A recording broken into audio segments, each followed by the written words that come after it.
We sing here too. And Apparently. we're also live on Facebook now. Hi, everybody, everywhere. Instagram, Facebook. We're really glad you're here. Like Janine said already, welcome to another episode of True Mental Health. And me, Crystal Crawford, and Dr. Janine Kreft. And we're just going to sing at you today. Yes. So we always start these shows by chatting amongst ourselves to try to find the thread. And today we're going to just jump into a topic that may or may not seem relevant on the surface, but let's see where we go. And I get that we said, like, what is awareness?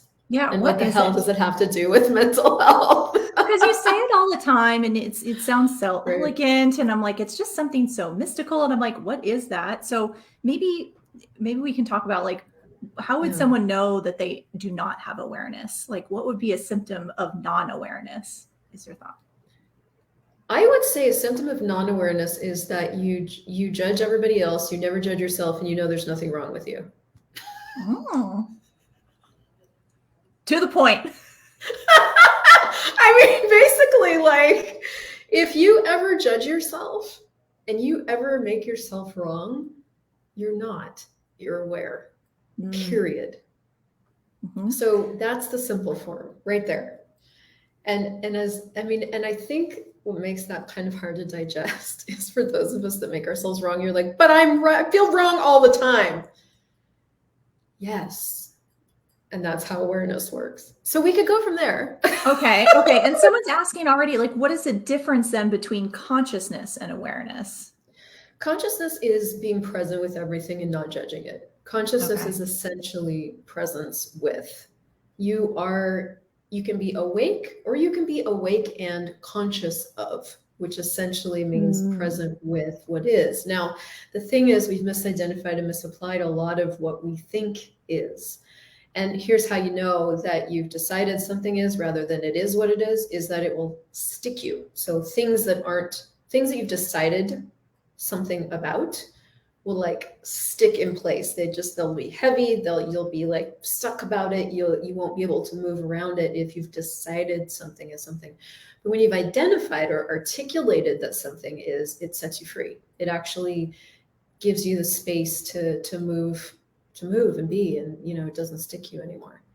So where we start to discover awareness is in the places where we're having a difficult time, usually. Like, that's how, because, like, if you're having an easy time, you don't really look at it. You're just being you're, like kids or just kids, dogs, they're just being themselves. But when we get into being adults, we start to discover all these different places where we've judged ourselves, judged something else, and have struggle going on. And that's where you get to start kind of unraveling and going, okay, what's really happening here? Okay. So, like, for instance, if I'm on a walk and then all of a sudden I'm going through some sort of negative thought loop, or I'm, feel like I'm workshopping a problem I have in my life and this isn't working out, and I'm, like, going over and over again, would you say then that is an awareness? Well, yes. And somewhere it is an awareness. Well, so it's a couple of things. I can tell you've been a foundation because you're, like, so much space right now. I'm, like, trying to follow, Yeah, and for those of you guys that don't know what foundation is, it's an Access Consciousness class, 4 days, and we just had our global foundation. So I participated instead of giving the class this time. Okay, so yes. So basically, anything that's going on in your head is not yours. You can take that thing that's going on in your head as if it's yours and create stuff with it. And that's what we do. We take all these things that are going on in our head. We don't even we're not given the information that it's not ours. We don't even play with it as if it's not ours. We just think it's ours because it's in our head. It's something we're feeling. And then we create from it. So then you can create all these different little micro pico universes and all these different problems and struggles out of what's going on in your head. But if you go back to the very, initial point, if you really, really looked at it and got present with it, got conscious about it, you could actually ask it a question and go, wait, was that ever mine? And that's when you'd start to get awareness of how awareness works. And that's really kind of where it begins. Yeah, because it's like, especially from psychology, the whole thing is everything that's in your head is yours. It's like your limiting beliefs, your anxiety, your problem to figure out. Yet from this point of view, you are just the radio receiver picking up information, or you're at some sort of frequency, right? And then it's kind of like a story is matching that awareness of what you are perceiving, the energy you're perceiving.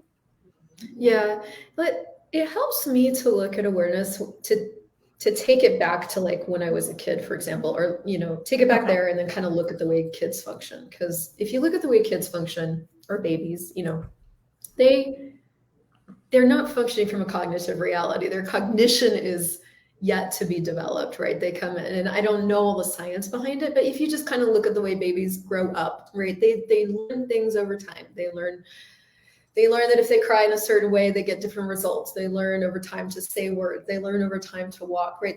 Their cognition abilities develop over time. And then at a certain point, kids start having opinions about things. They realize they can have opinions about things. And so they form opinions about things. And then that gets more advanced, and right on and on. So we don't start out cognitive. We start out kind of primitive, just like responding to things. So I'm going to use my family as an example. So if, as me, being born into my family, I was born into a family with a mom who was 21 and a dad who was 27, and they were really young, and they were figuring it out, and they didn't really have a lot of tools under their belts, you know, and they would argue all the time. So there was a lot of tension, a lot of anger, a lot of frustration, a lot of rage. There was just a lot of stuff happening, you know, as they were navigating this relationship. So the energy soup that I grew up in very closely, the soup that I learned from and developed my basic relationship skills from, was very non-functional. It was very like, you know, based on jealousy and suspicion, and there wasn't a lot of space and, you know, ease and all those other energies that now as an adult I'm seeking and choosing, right? Because I realize those are choices I can have. But as a kid, you don't realize those are choices you have available, because the soup that you grow up in is this other thing. So you're learning all your basic life skills from these two people that are doing the very best they can, but have limitations in their ways of functioning that I'm picking up on as if they're real and as if they're true and as if they're the only way to do this. So you can kind of extrapolate so much. I could feel the soup was like a heavy chili. It wasn't like a nice brothy miso soup. Exactly. And so like you didn't have the same experience as me, right? You had a different soup, and everyone's got their different soup. Some people's soups are more dense and raucous than other people's soup, right? So like, you know, we've been with my partner and his mom, we've been living with his mom for the last like 45 days, and she's a gift. She's like such a support. And my mom's a gift in her own way, but I had to like overcome a lot of her points of view about how the world works in order to find what mine were. Because the way awareness works is you just become your soup. And as a teenager, you then resist your soup because you really are trying very hard to individuate and find your own way. But the only way you know to do that is to resist, which actually holds the soup in place. So it's a little bit of a fuck up in that we don't ever get the information that, hey, you're aware of the soup. You aren't the soup. This is not actually your reality. This was your parents' reality. And you took it on and you started doing it as if it's your reality, and then tried to heal it because you knew it hurt. And that's what I started to look at with me. It was like, I just wanted to pull the pain out of their world because it didn't make sense to me and I couldn't understand it. So that whole combination of abilities, it's an ability, leads to this unconscious living out of the soup as if it's yours. And you never are given the tools or have the conversations of like, well, is it yours? Like, is this way of being in relationships? Like, I have certain reactions that I do in the relationship that they don't match the relationship. They don't match what he's actually providing and what he's actually being. And then I look at myself and I'm like, who am I being? And it's always my mom. Right? But that's like what I learned and what I became and what I never questioned. I never questioned it until Access Consciousness said, well, who does any of that belong to? And I'm like, oh my God, I've been doing everyone else's soup. So that's sort of like It seems really common or is familiar to the idea of like a trauma bond in the sense of where we recreate unconscious scenarios, instances that we kind of learned as a kid, like cognitively, not even at the cognitive level, but what you're talking about almost at the subconscious level where you embodied that soup of energy and then it kind of is recreated again in our current experience, depending on, what soup you experienced. And then of course, bring two people's soups together and then sometimes they make a beautiful blend and sometimes not. Sometimes not. Sometimes you gotta dump it out, We're gonna call this episode soup. Okay, good. Soup. Yeah.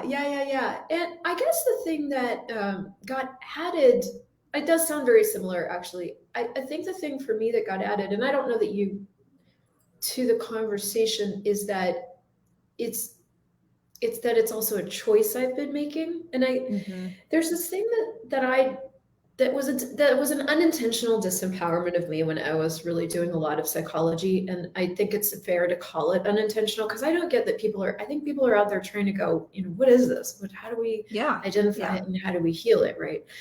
But one of the unintentional disservices was that, in things like recreating trauma bonds, for example, it was never talked about as something we were choosing. It was kind of talked about as something you didn't have any power over. Yeah.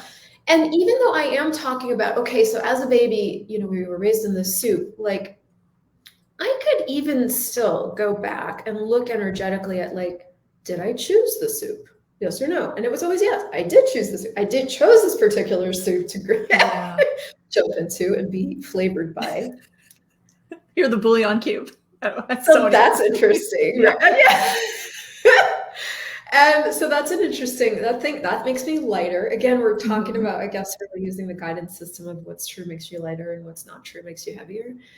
And so then if that's the soup I was flavored by, and then I went forward and I started choosing from that soup and creating from that soup, there must be something from that I was needing information about. Like I needed to know, or I needed this thing created in me. And so that'd be the only thing I would add to the conversation is does it create anything to look at those things that you are creating? Like if you are recreating trauma bonds, whatever, is it just happening to you or is that something you're continually recreating? Because as I looked at it from that point of view, I got more freedom. So I guess that would be the only other thing I'd add to I don't know that you can have a conversation about awareness without the conversation of choice. Yeah. So blah, blah. That's exactly kind of what I was getting because it's psychology is coming from the perspective, and how I was taught is it's not a choice what family you're born into, not a choice all the things that happen. There's a lot of you didn't. Yes, exactly. To you, right? And so, and I get that, especially when people have gone through really intense trauma and they're seeking to navigate it, and they do deal.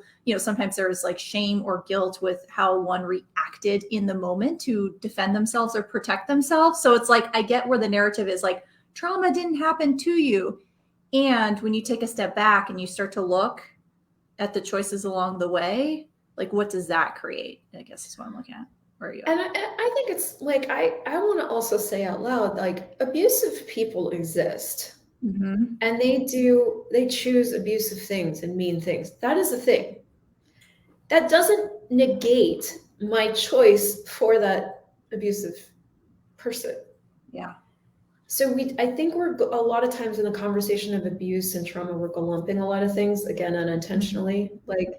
So I chose this and they chose this, and this is what that created.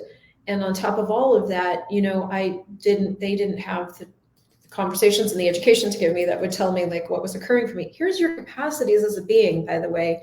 You're not crazy. You're just aware of crazy, but you feel crazy because you're aware of it. And that's how your awareness works. Is you just feel it. That's how it works. That's how you know you're aware. I thought it was just fucked up. No, you're aware. So I didn't get that.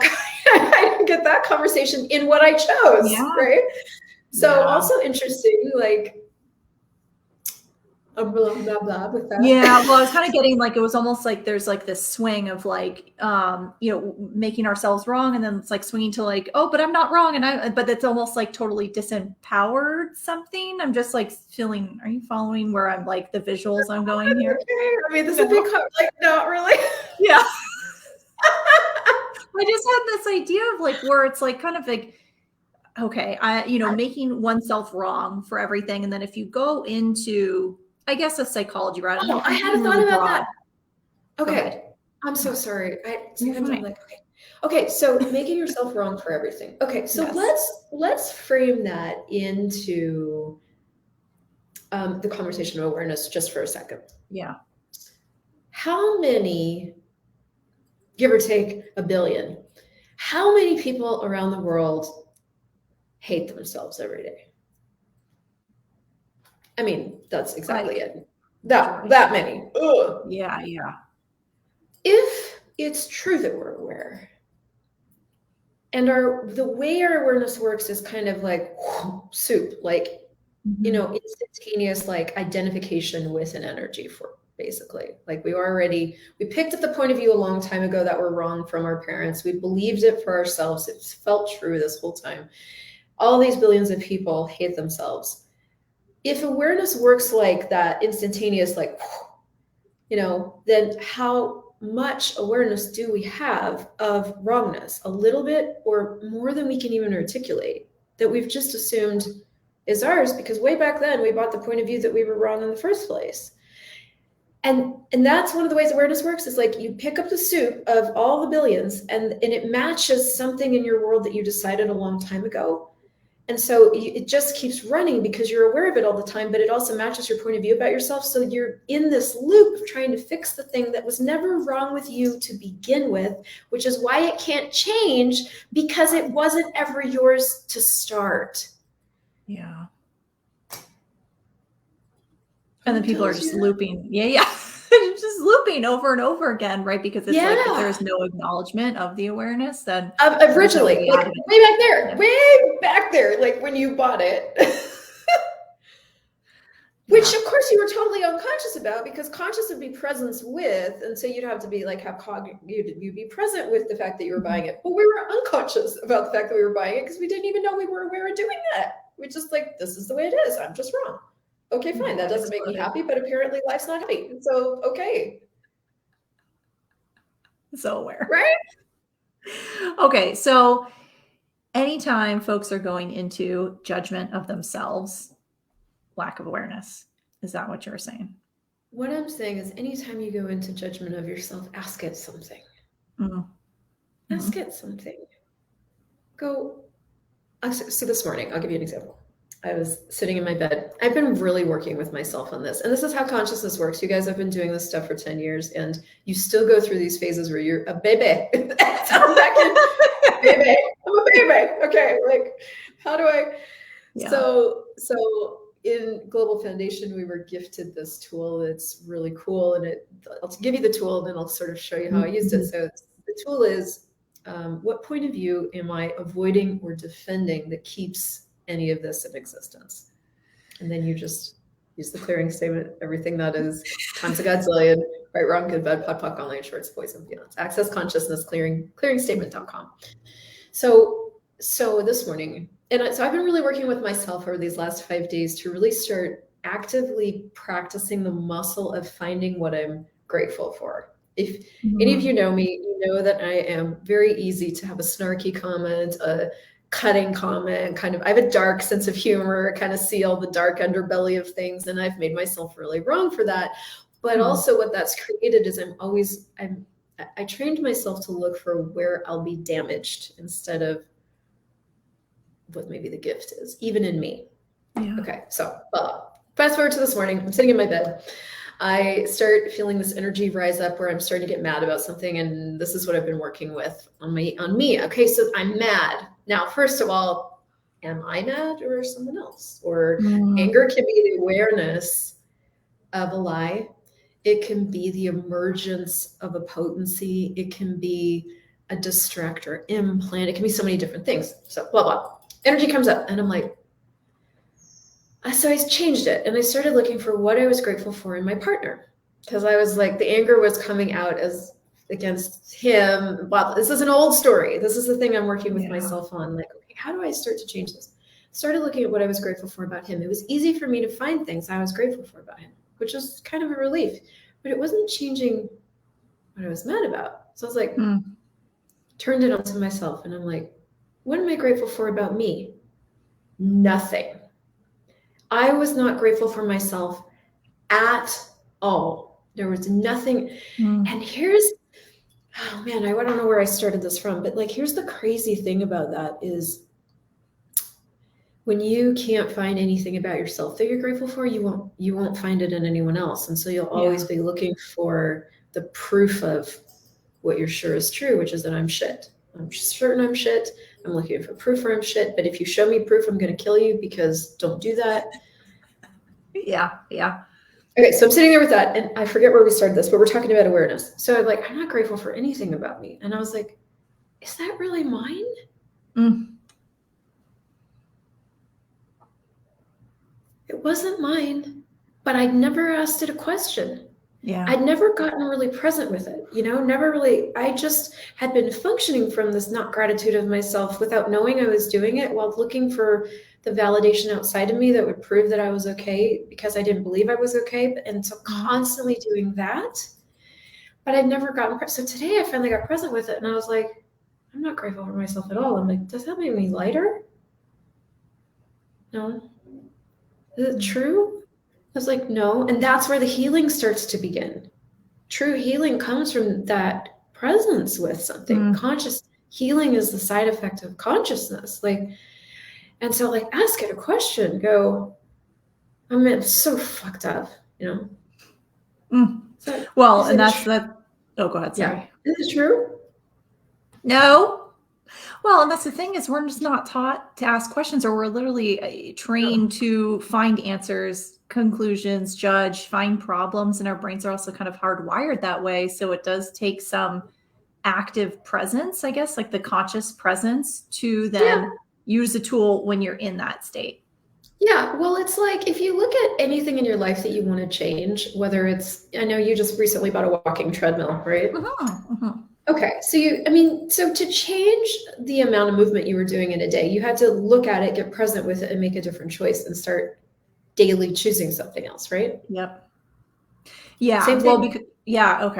Because I was looking at, in the sense of like, oh, okay, I'm working a lot. That's not really going to change. And I'm sitting a lot. I can raise my desk to stand, but what would it take to be able to walk and continue to do the amount of work that I want to do? I'm like, okay, well, then it felt like the easy implementation, versus making it really hard. So totally. And so let's take that and apply it to, okay, what would it take? So this is what I'm doing with myself and my partner right now. What would it take to never, ever give up my space and ease for anything I'm aware of? Ever. And I'm like, well, it's going to take a lot of presence every single day with that moment when I give it up. So I'll give it up over being irritated or frustrated, or there's certain energies for me that are like that trigger to go, oh, this is real, and now I'm going to react, right? So it's different for everybody. It could be depression, it could be sadness, it could be any of those energies, right? So, but this is how you work with yourself. I'm going, what would it take to be able to have all of me, the space of me, the ease of me, and be aware and have a relationship all at the same time? Yeah, have it all. Okay. Well, I'd have to be really, really present for that moment when I go off the deep end into this other insanity thing that I do. So anytime you're making yourself wrong, that's an insanity, because it's not actually true. Anytime you're going into reaction, that's an insanity, because it's like you become non-functional. So it's like, okay, so I have to stay really present for that immediate moment when I am about to leap off the cliff into the chasm of insanity. So every single time I have that sensation, now I'm getting more curious with it. Okay. And I'm taking any track. Are you mine? It's one track. Well, do you just want to throw him out is another track, because I'm like, I'm like, well, do we want to just stab him or something? Oh, okay. Well, what are you grateful for? Wait, what are you grateful for about you? That's a whole other track, right? It's kind of like take any track that's going to render you more functional. And so that's what I was saying. You can't have mental health without awareness, because you don't that's where I eventually end up. It's this anger, is this even my point of view? No. Where did I pick this up? Way back, I grew up in anger, rage, fury, hate soup. Yeah.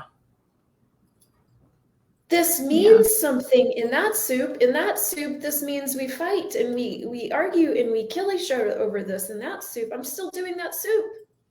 Is it my soup?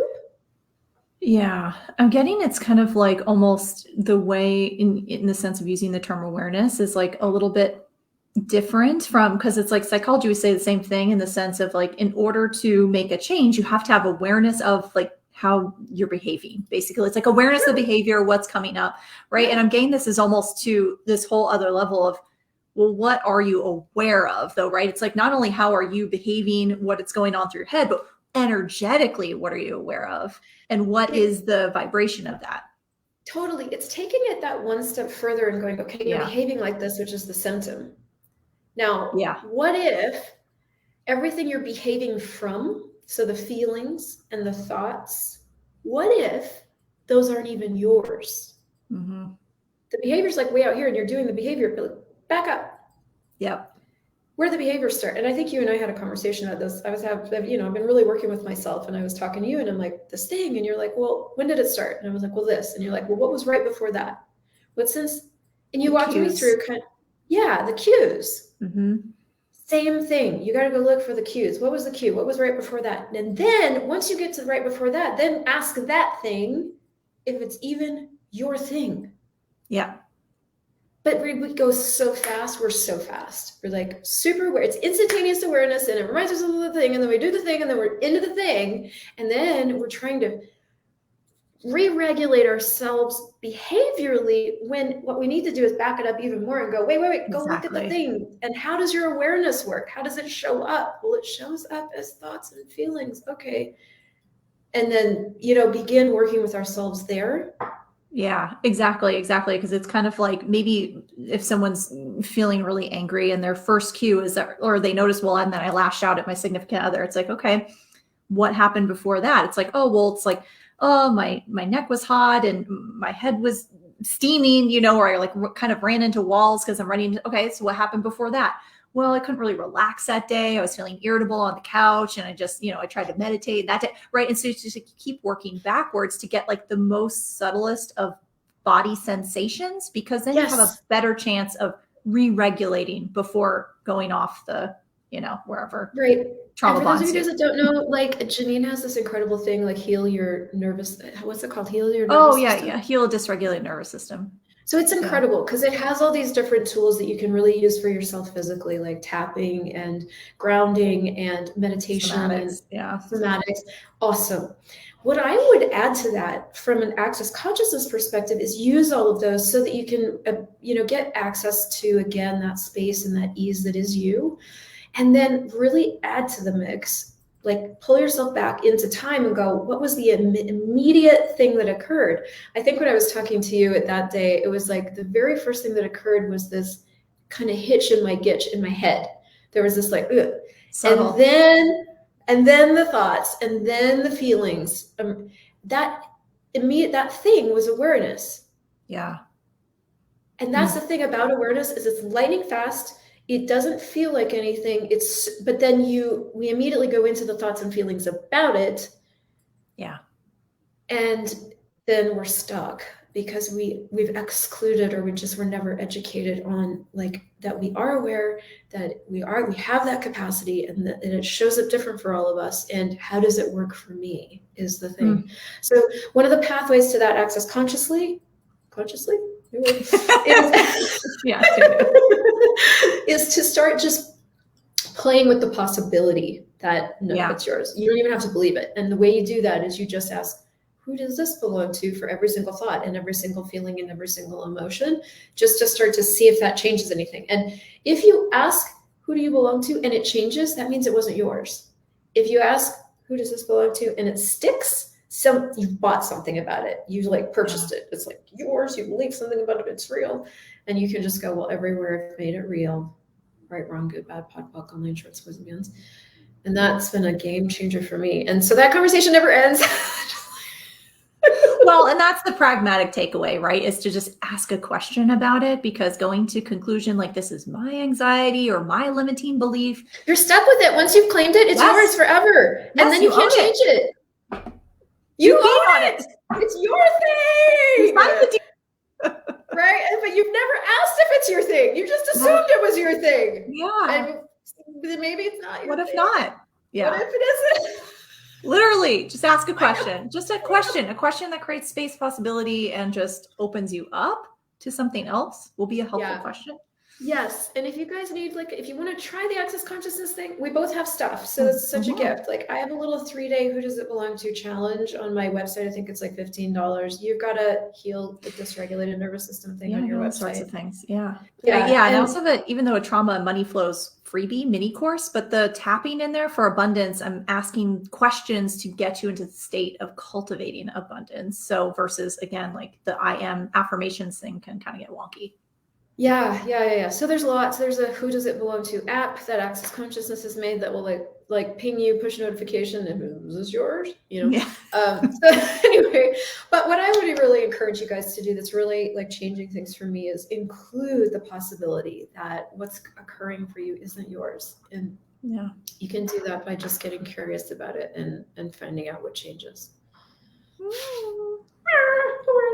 I know it needs like a series, I think. Oh my gosh. Yeah. We'll just keep talking about it. Yeah. So if you guys, please just jump into either one of our websites for whatever it is you need. There's so many resources and yeah, cool. We'll anything else do you have coming? Okay. We'll see you next time. I don't know. Yeah. I was like, all right, you guys, we'll see you next week. If you love this, give it a share and happy being you. Bye, everyone. Bye.